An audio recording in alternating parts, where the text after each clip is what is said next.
Արգելի գործընկերներ, սկսվում է Fastex Premier League-ի Փյունիկ Ուրարտու հանդիպան հետխաղային մամուլի ասուլիսը, գլխավոր մարզչի օգնական Նիկոլայ Տյունինի հետ։ Комментарий матча.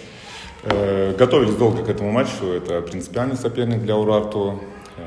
Анализировали игру, думали, как играть. В принципе, вначале получалось, да, пытались прессинговать, но потом в быстрой атаке пропустили гол. Чуть-чуть у нас там сломалось, не получался прессинг. Ну, в перерыве сделали перестроение, чуть-чуть поговорили с ребятами. И во втором тайме хорошо сыграли, начали прессинговать, удачно прессинговать. После этого забили 1 гол, ну и после этого довели матч до победы.